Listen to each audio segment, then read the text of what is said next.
From Greece to Norway, from Spain to England, hiking is hip. Hiking is young, hiking is green and healthy, and you can only get up close when you're on foot, everywhere in Europe. Sometimes it's hard to match the topography to the map because there's so many small hills and ups and downs. But the way is so clearly marked that it's I have to try really hard to get lost here. So I think I'm going that way. Bradley Mayhew is a Brit living in the United States. He writes travel and trekking guides, usually in faraway Asia. Now he's exploring the most beautiful hiking trails of Europe.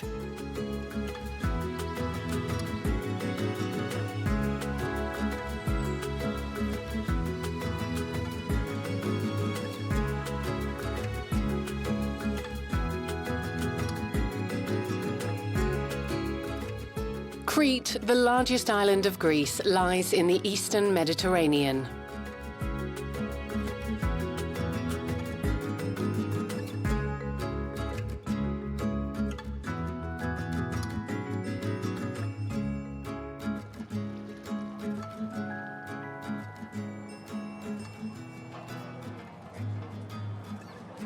Bradley's plane just landed a short while ago, but he's already on his way to meet someone in the ancient port of Hania. Well, I've only been here an hour, so my brain is still getting around the idea of being in the Mediterranean instead of foggy London. It doesn't matter how many trips I do, it's still going to take me a couple of days. But I got a local contact. I'm going to try and find Penelope. She's going to take me around for the first few days of the mountain, so I got someone to help me with the first few days anyway. Bradley stumbled upon his hiking partner during his research. Penelope and her brother have written a book about the E4. E4 is the name of the long-distance path that spans the entire island of Crete.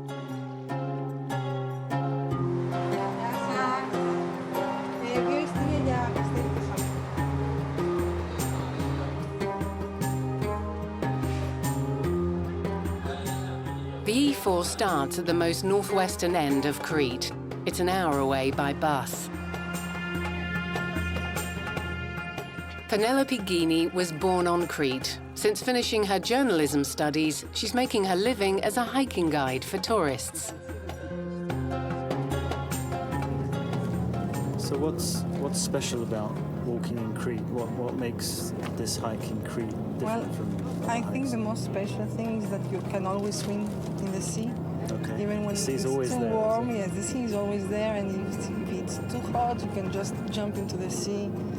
And it's very wild because there is no road actually in the south. Right. So you're all by yourself with the pines, the green of the pines, the mountains, the rocks, and the sea. Nothing of the noisy mass tourism found on the beaches of Crete's north coast is to be felt in the mountains.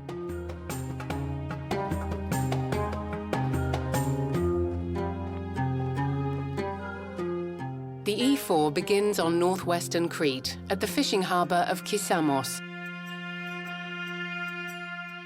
At first, the path follows the western coastline.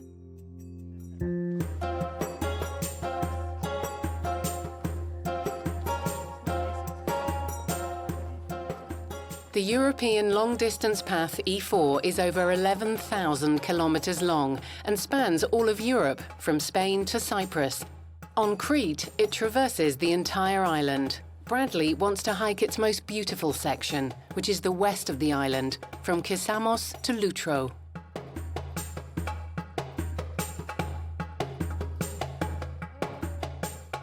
But where is the path?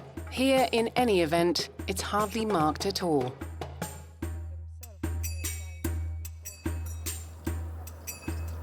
It's not all that easy to find the E4 here, is it? Well, not always. In some sections, it's easier because there are more people going. Right. But in the west coast and even some sections in the south coast where it's more hard to find the path because it's also very difficult, it's steepy.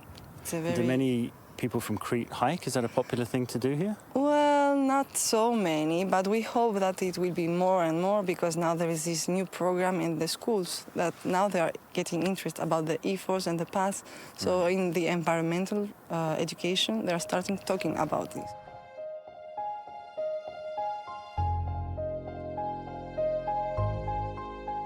Crete is a fertile island, but its west coast is austere and rocky.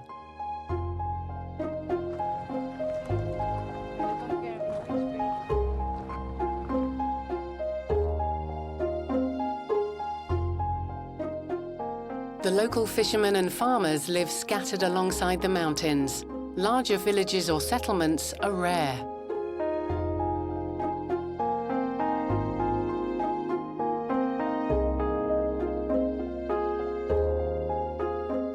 The Orthodox Christian Crete Monastery sits high on the rocks overlooking the Libyan Sea.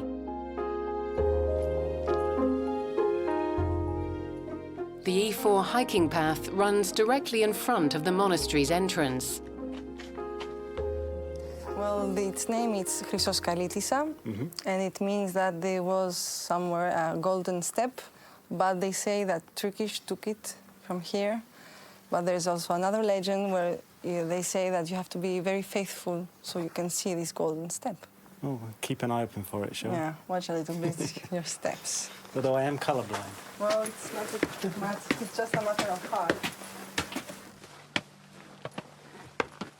I have to say I didn't see any golden steps, no. So either I don't have enough faith or I'm impure of spirit, one of the two. Maybe the walking will be a penance, purify the soul. 97% of all Greeks are Orthodox Christians. The icons and sacred images seem to belong to another era. Highly venerated, the ones painted today look exactly like those from 1,000 years ago.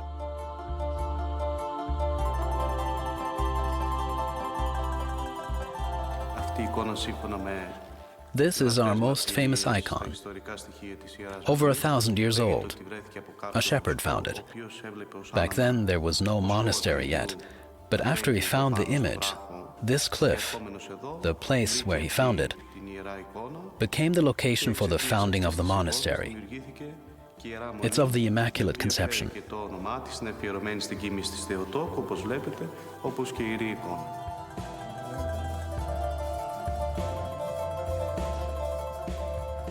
Being in this church, for me, it's partly familiar, but partly very foreign at the same time. The icons look familiar to me. I've seen them in a lot of churches in Russia and Central Asia. And some of the art has some, I think, Renaissance touches from the Venetian times. But it also feels quite foreign to me. I think it has a feeling of being a much more ancient form of Christianity, more connected to Constantinople than it does to Rome.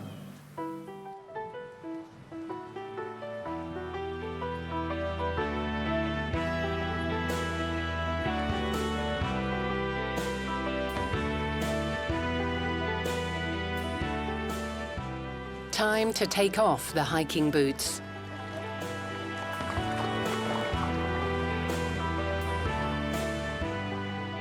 Only a few hours' walk from the monastery, the E4 reaches the most southwestern corner of Crete and a laguna reminiscent of the Caribbean. The place is called Elafonisi.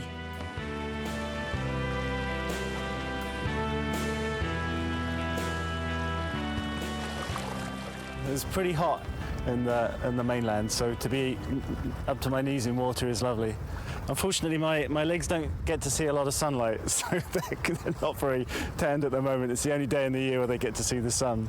But it's lovely, yeah, lovely days hiking. Really, it really feels like being on holiday.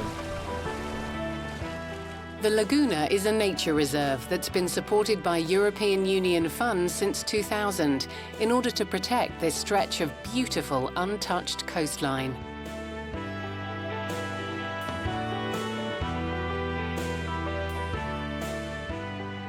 The vegetation here is unique and threatened by extinction. These days, Elafonisi is very popular with tourists, which makes it all the more important that the area and its fauna are protected.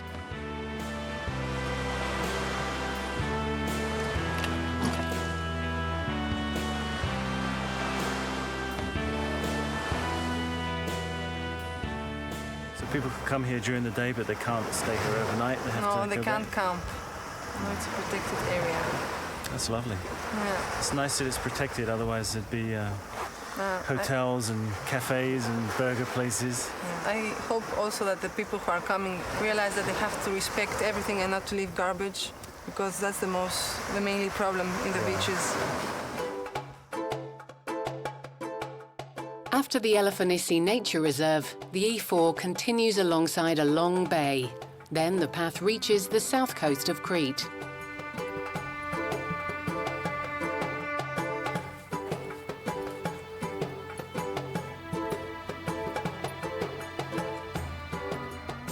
Almost completely surrounded by water on a tiny peninsula lies the small town of Paliochora.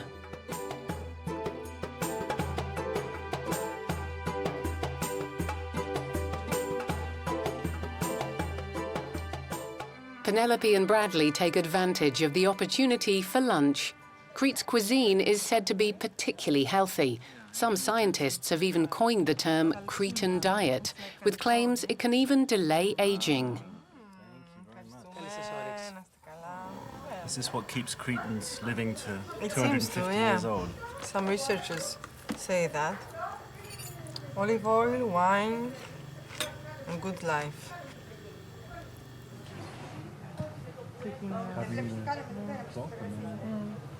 What's she doing there? She looks like she's sewing bits together, or? She's preparing maybe for, to weave after.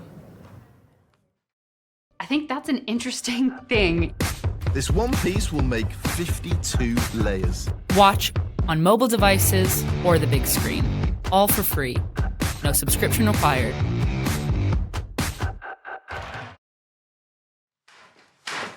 Γεια σας. Γεια σας. Τι κάνετε εδώ? Εδώ φέρνουμε. Ωπω, όλη η κατάσταση. Nikki Sagaraki weaves rugs from leftover fabrics that she gets from friends. This form of weaving has a long tradition on Crete. Her loom is a family heirloom. Πάντως, ας πούμε, και εντάξει, φαίνεται και η φθορά του. Yeah, it's like more than 150 years. Maybe from her grandmother, the mother of her grandmother. Αυτό το κόκκινο και το μαύρο το βάζανε μόνο. Nikki tells us her rugs and bags are as colourful as the fabric remnants she's given. Ίσως από την μια για το κόκκινο είναι το χαρούμενο και το μαύρο είναι, ας πούμε, η σκοτεινιά, η θλίψη. Before she said it was like just red and black, because red was happiness and black was sorrow, and then it's like Cretan always you find that combination. Δεν μπορώ να βγάλω πολύ I don't really weave to earn money. I like how people come in and ask questions. I like talking. Weaving is also a distraction. You become calm. Sometimes I weave just to relax. I like to hand the art down to the young so it doesn't die out. Not as a living. That isn't possible. It's simply a beautiful activity. Αλλά είναι έξτρα δουλίτσα.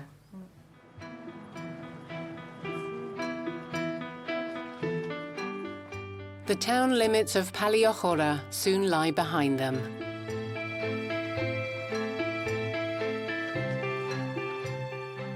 The mountains of the south coast are wild and craggy. They drop so steeply into the sea that there's no place for roads.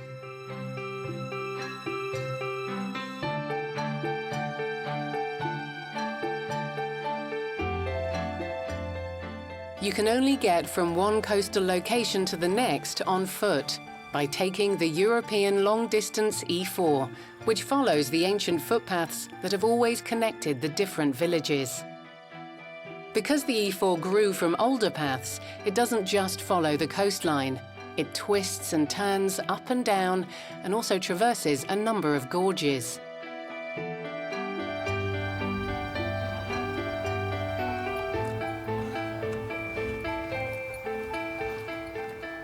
It takes Bradley and Penelope 5 hours to reach the pier of the next village, Souya. The ferry stops here twice a day. Aside from walking, the ferry is the only other option for travelling along Crete's southern coast. Many hikers use it as a shortcut. So how's the economy here in Crete? Are you feeling much of the crisis from the rest of Greece?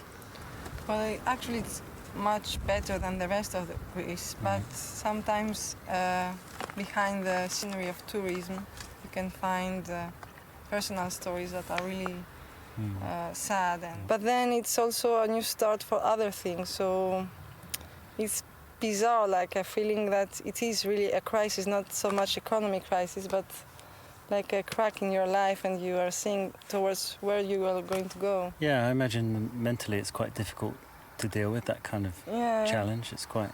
Well, hiking is a very good option. Stress reliever. Great stress Depression reliever. buster. Just thinking and walking. And then the idea comes from the wind. Yeah, I get lots of great ideas when I hike.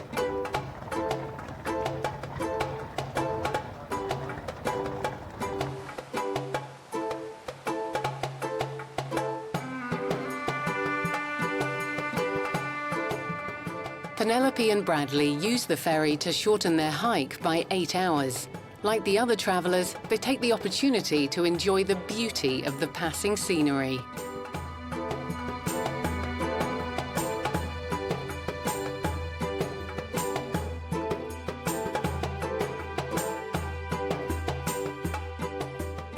The next harbour is Aia Romelli. Here, the Samaria Gorge opens into the Mediterranean Sea. The gorge is the most popular hiking destination on Crete.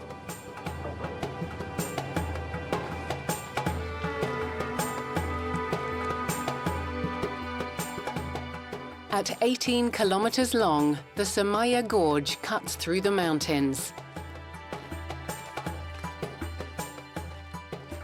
The gorge probably formed millions of years ago with the collision of the tectonic plates that caused Crete to rise out of the sea.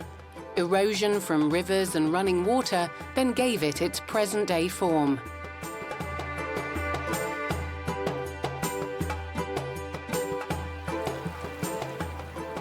Bradley and Penelope have reached the narrowest point of the gorge, the Iron Gates. Well, this is what they call the Iron Gates, or Portes. It's one of the narrowest parts of the gorge, just a few meters wide in this place. It goes up to about 150 meters tall. He was saying that this is called the Iron Gates because the type of rock is different here. It's not the limestone, but it's more of an iron. In the winter time, the water comes all the way up to this high mark, so it's impossible to get through here, so the whole gorge is closed. And that's just in a couple of weeks' time, so it just snuck in before they close the gorge for the season. Today, the Samaria Gorge and the surrounding area is a national park. Park ranger Eftihis is out on the hiking path every day.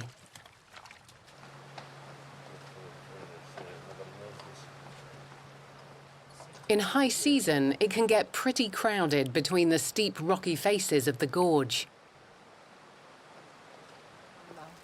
4,200. On some days, up to 4,200 people hike here. And the rest from the top. Many people come with their own shoes, and it's not like a park in the town, you know. Yeah. Some people think that national park is, you know, a flat area, but here is here is kind of trekking, you know. Yeah, you have to go rescue them. Yeah. You and the mule. Yes, our partners. In the middle lies what's left of the village that gave the gorge its name, Samaria.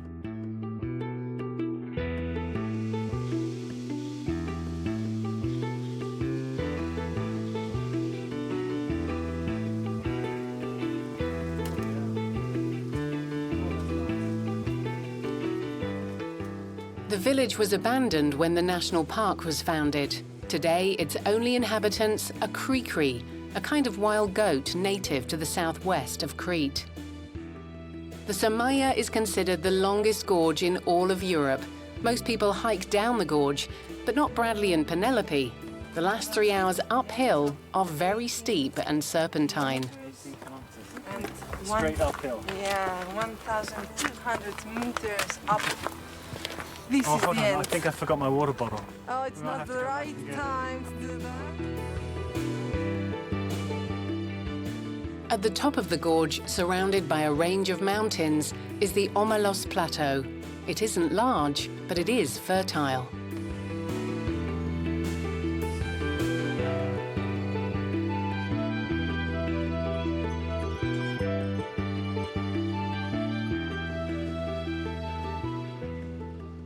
Penelope and Bradley's long day ends at a tavern with wine and roasted lamb. As a hiking guide, Penelope comes here often and knows everybody. With this song and like that, like being all together. Away from the coast, and particularly in the mountains, the old traditions have survived.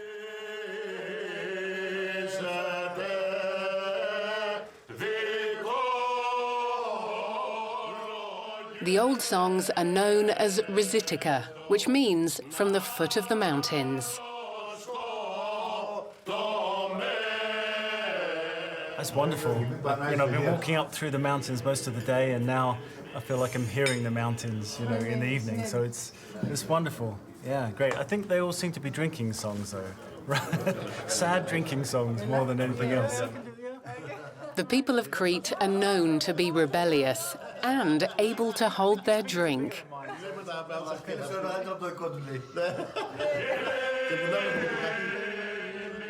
The old songs date from when the island was under the suppression of the Ottomans and Venetians, and they praise rebellion, friendship, and freedom.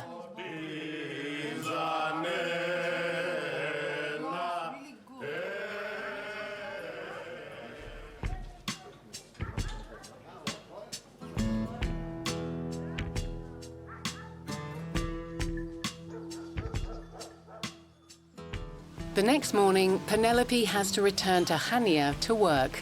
But before she leaves, the two make plans to meet up for the last part of the hike. As for Bradley, he catches a ride with the shepherd Christos Votsakis, whom he got to know the previous night. And up they go, high into the Lefka Ori, otherwise known as the White Mountains. After all the wine of the previous night, Bradley's happy to not have to walk all the way up. Christos's animals live free range in the mountains, but he checks on them every morning. Christos wants to show Bradley how to shear a sheep, something a real Cretan knows how to do. These look dangerous.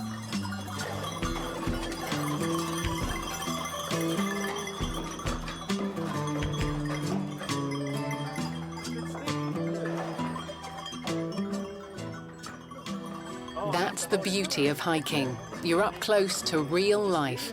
You meet people, enter conversations, and get to experience new things. Cold for the winter?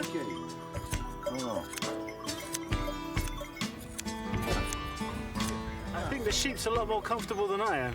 I'm terrified I'm going to hurt him, but he seems quite relaxed. So it's all good. You show me the proper way to do it.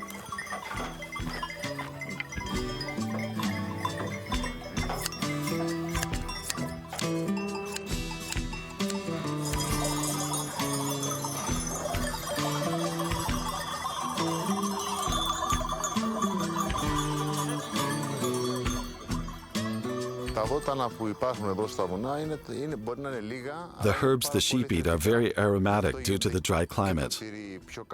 So the animal's cheese, yogurt, and meat tastes more intensive here than elsewhere in Greece. There's no breeding secret. It's just nature shaping everything on this island.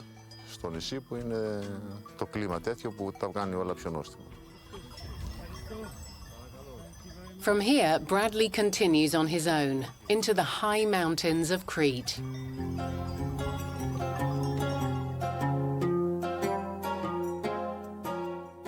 The massive Lefka Ori, the White Mountains, mold the character of the island's southwest. There's a reason why Crete is known as the Mountains of the Sea.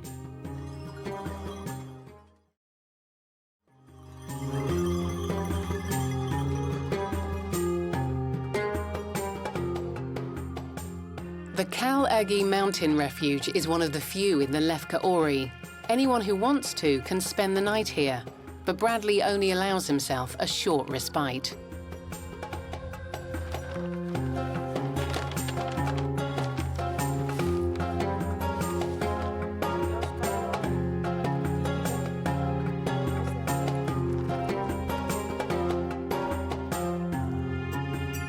For me, I feel much more at home up here. I'm much more comfortable in these altitudes and temperatures.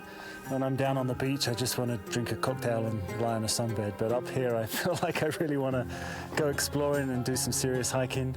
So I've got a couple of days across the big high spine of the island. So I'm looking forward to it. The Lefka form the biggest mountain chain of Crete. In some places, it looks just like the surface of the moon.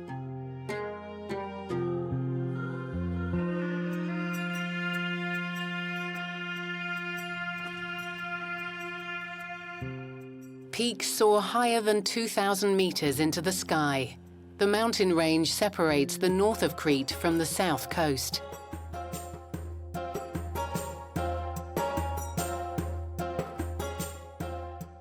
Pachnes, the second highest peak on the island, rises up 2,500 meters.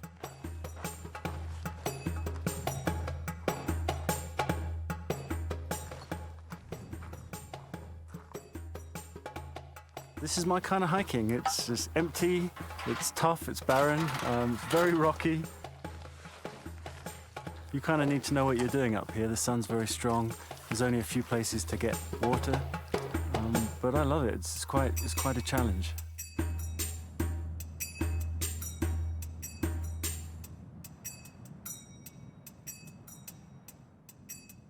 It takes Bradley 2 days to cross the White Mountains.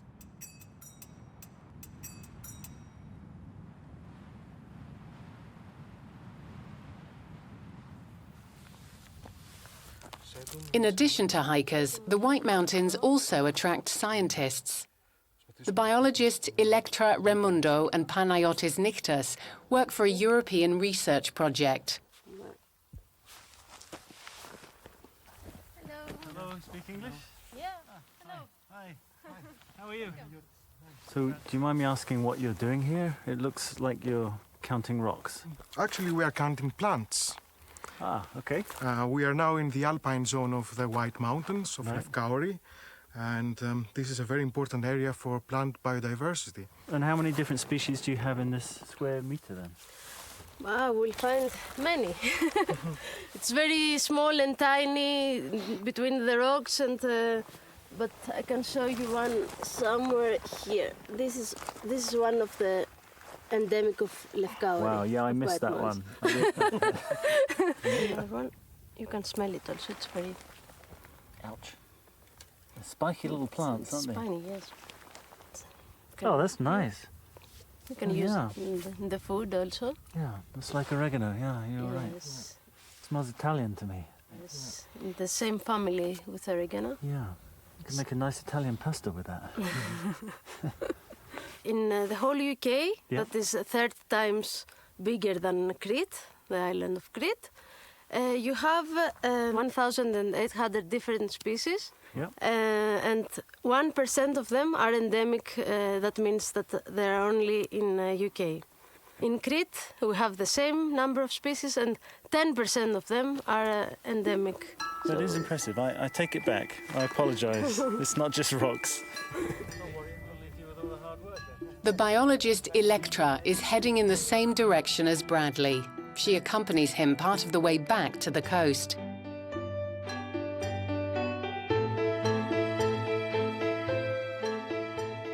Electra was born on Crete. After her studies in Athens, she returned to her home island, and now she works at the University of Hania. But it's not the plants alone that makes her heart beat for the Lefka and the south coast.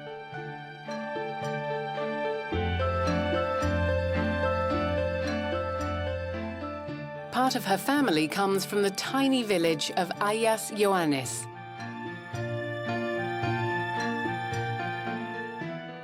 In In Aias Ioannis, her cousin Adonis has converted an old, derelict house into a guest house. Most of the rural youth leave for the bigger towns. Adonis, however, returned to the country. At one time, about 200 people lived in Aias Ioannis. Now there are only 13. With the guest house, Adonis and his family are trying to bring some life back to the village. Hospitality Cretan style. Grandma Vangelitsa insists on baking her famous Sfakian pie for the guest.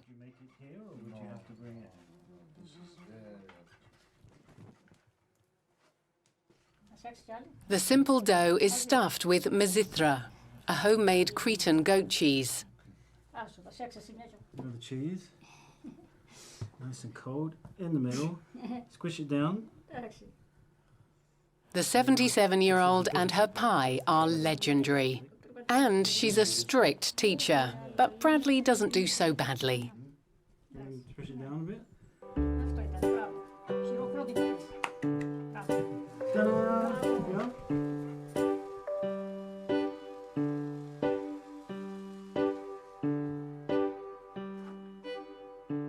Whilst frying in the pan, the pies rise and the cheese melts. But frying the pies isn't as easy as it first appears.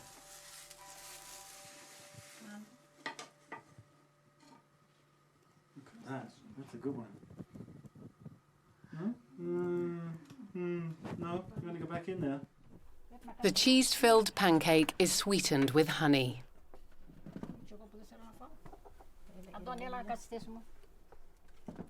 Since childhood, the biologist Electra has spent all her free time in the tiny village. It's located next to the Aradena Gorge, which nowadays is spanned by a bridge. In the past, they didn't have the bridge, so everybody who want to leave from this village should pass the gorge. You have to go down and go up again. That's tough. So, πόσα χρόνια είναι η γέφυρα που έγινε? What she say? You should learn the Greek. Yeah, I'm trying, sorry. Bradley has to leave the high mountains behind him. He has a rendezvous planned. The meeting spot is impossible to miss, the bridge spanning Aradena Gorge. Mariana Charondaki is a friend of Penelope. She wants to accompany Bradley down the gorge.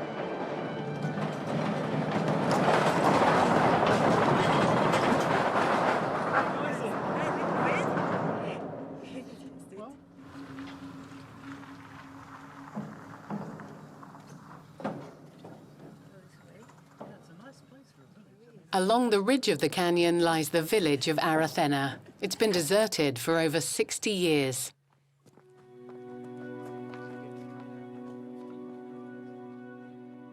The reason? A terrible and bloody feud between the two families of the village. Two boys began to fight over the bell on a dead goat. Then the fathers got involved.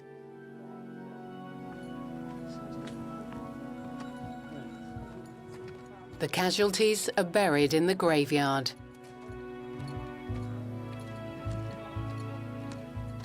So about 4 to 5 people were killed from, you know, both families. Yeah, and then the others and then fled. The others, they have to go in order to save That's themselves. That's mad. A whole It's village terrible, just yeah. lost because of the bell of a dead goat. Yeah. There are still goats here. They use the old village path leading to the gorge. And search for something to eat along the steep slopes.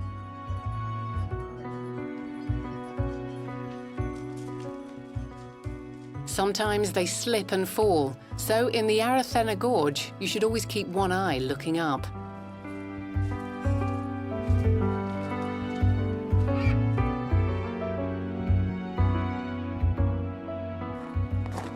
We have to be a little bit careful in this gorge because there are dozens of goats up on the hillside and they keep kicking stones down. Apparently Mariana was saying that the dead goat that we just passed was killed by a falling stone. Yeah. So it's, for goats, it can be a dangerous place.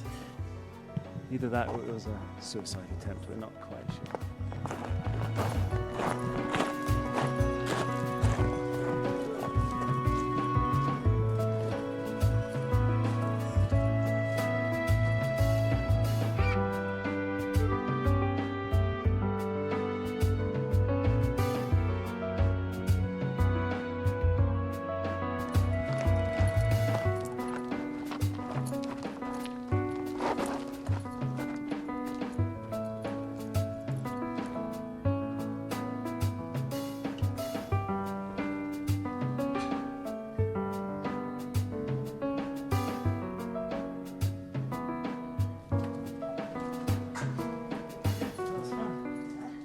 The Aradena Gorge lies in the heart of the municipality of Slovakia.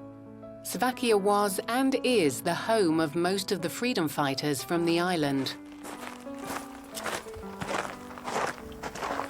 This is a great place to hide out, isn't it? That's true, yeah. Nobody can find you here. Yeah. And it's difficult to come here. Yeah, and a great place for a booby trap. You come up, you retreat up the gorge, someone follows you, you hide up in the cliffs. And yeah. Slovakian people are incredibly hospitable, but they're also incredibly independent-minded, very fierce, very freedom-loving, and you don't tell a Slovakian what to do. So the Venetians, the Ottomans, anyone who's tried to conquer this part of the island, they've always failed when it comes to this part. They'd hide up in the gorges, everyone has their own gun, and it would be absolutely impossible to take this part of the land.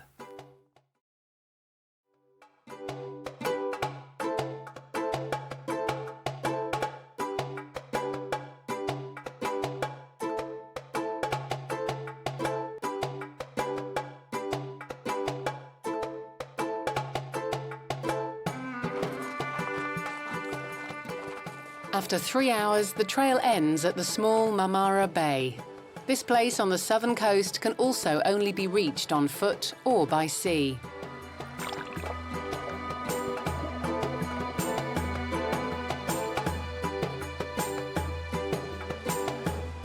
But the great thing is that you start off in the mountains and you go through this hot, dusty gorge, and then in the afternoon you cool off in these gorgeous turquoise waters, have a nice meal on the beach. I mean, you can't think of a much better day than that, I reckon.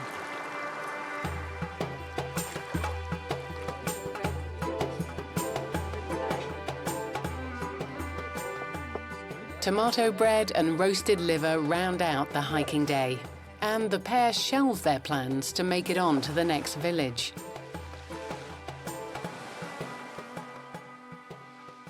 Bradley and Mariana have spent the night on a beach.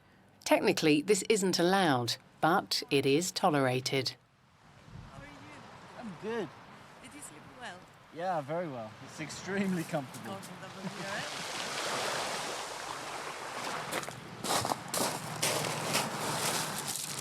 The locals call this Sweetwater Beach, and it's because underneath the beach here is a whole series of freshwater springs.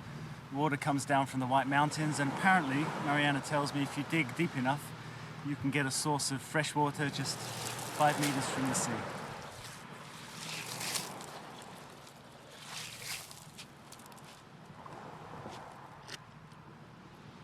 It's good.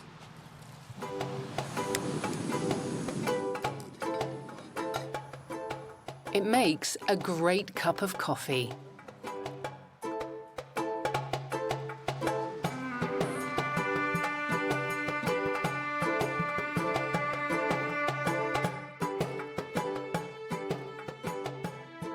The trail continues along the south coast, always close to the sea. The section is popular and well marked. There's a yellow and black E4 marker every half kilometre.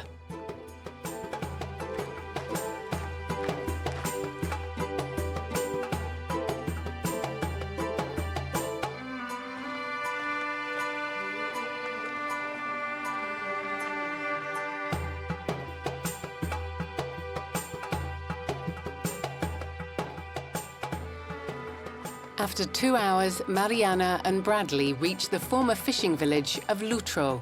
Again, it can only be reached on foot or by ferry.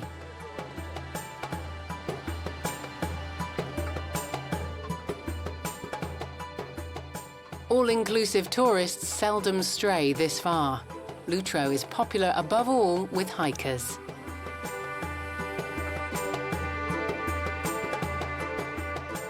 Mariana says goodbye here. She has to go home and help prepare a family gathering, to which she's invited Bradley.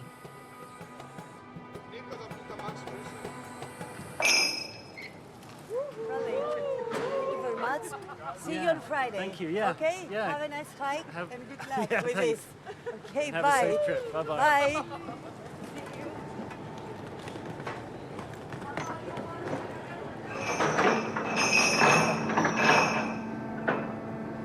Well, say goodbye to my latest hunting partner. I've now got to go all the way up top of the hill. Got to climb about 700 meters in 4 kilometers. I think that's why I'm doing it alone. All the sensible guides have decided to go by ferry or car. It's going to be a tough hike, but it's a good way to get up there. I'm looking forward to it. It should be a great view.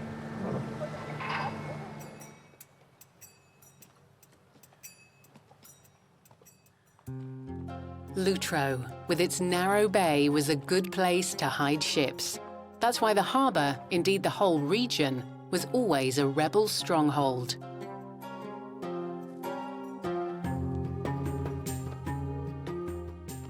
Since time immemorial, foreign powers have always cast an eye on Crete.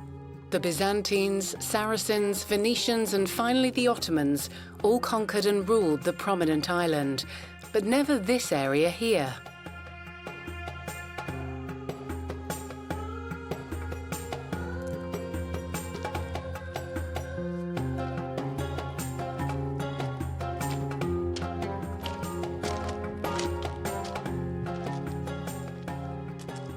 Even today, the people here are viewed as free-spirited. Crete's great rebel leader, Thaskalogiannis, was also a local.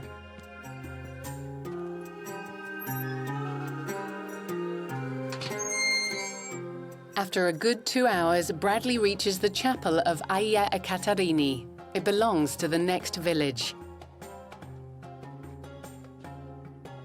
The view back onto the starting point Lutro is well worth the steep, exhausting walk. Tiny chapels like this one are found all along the E4 on Crete. Their walls are always decorated with holy images.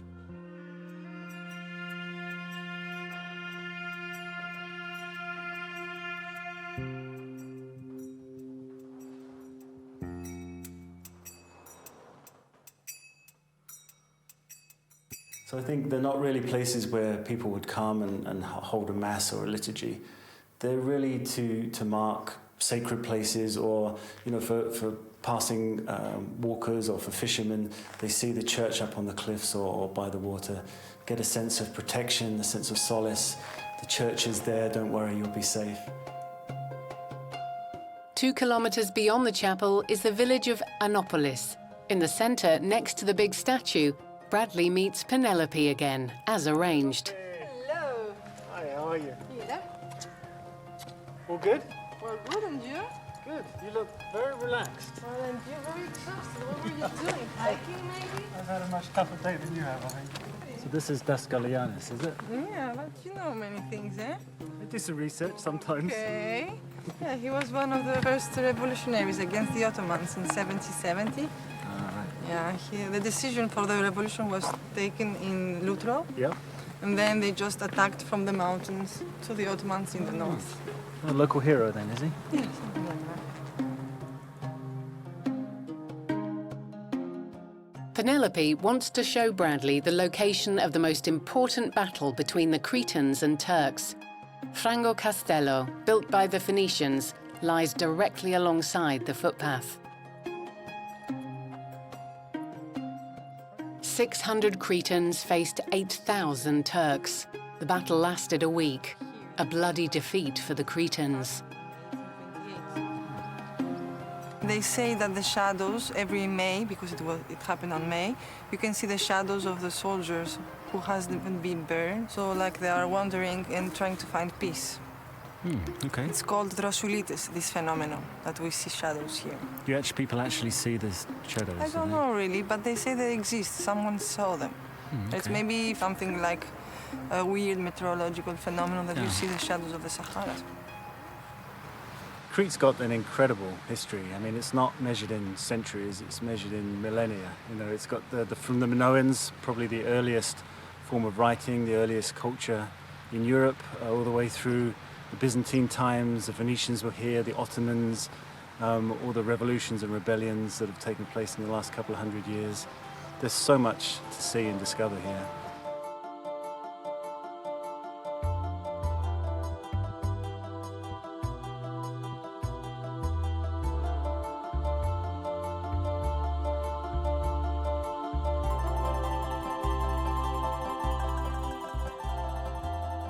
Back in the mountains.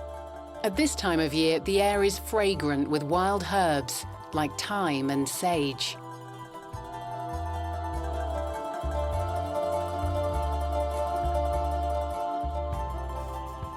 The E4 goes through a small gorge called Kallikratis, which leads to the village of the same name.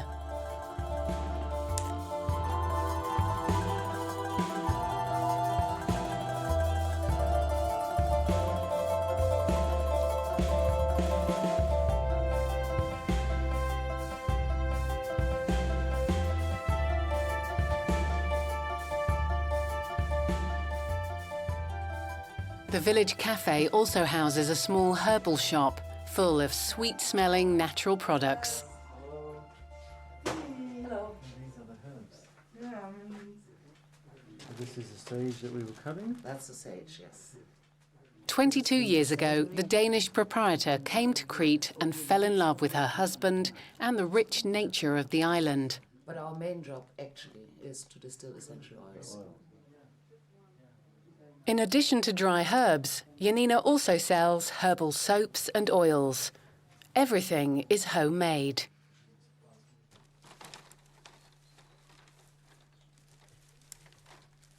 Babis collects and sorts the wild herbs by hand. They dry in the sun on big sifters. Nature is his role model.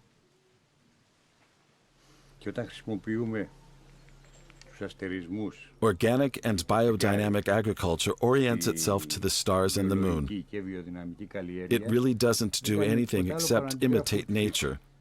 But what we do here with the herbs stands above agriculture. These are active substances of nature. Try and smell into the oil. Smell into the oil. Okay, I'm not sure what that means. Look, you get one superficial idea. It smells like this, right? Super. Smells something, doesn't it? Something, yes. Yeah. Now if you take it, just start smelling, close your eyes, smell into it. Let it fill you, kind of like this. Yeah, very deeper sense, isn't it? And something for my mind. That's why it's good for your mind. I need something for my mind, for clarity. When I'm writing my books, I need something. Then we are back to bay laurel. Bay laurel, okay. Because that is Apollonar's oil. That's the oil of inspiration. Oh. You know, Apollonar, the Greek god of light, of the arts, of music. It's almost called an exams oil. Cuisine now. I just had a great idea. Do you want to know? Just now. Janina serves homemade food on the sun porch. Local musicians are not a rare sight here. The lyre is the national instrument of Crete. It's a remnant from the time of the Byzantines, and it sounds almost oriental.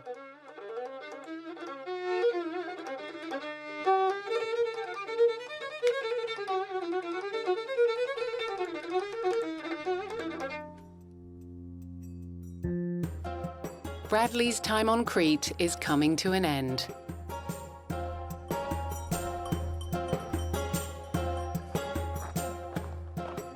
He's been walking the E4 for 2 weeks and has now reached the Skifu Plateau.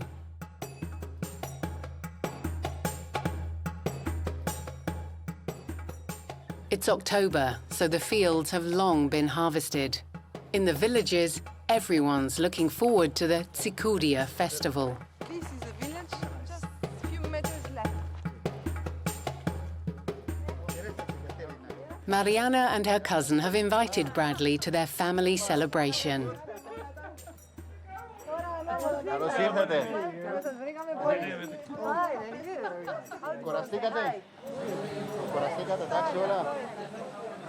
But before the food comes the work.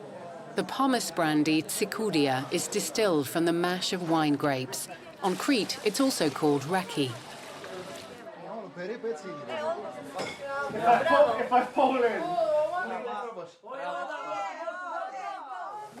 Distilling alcohol is traditionally a man's job and very common. Every second household in the mountains distills Tsikoudia after the grape harvest. Bravo!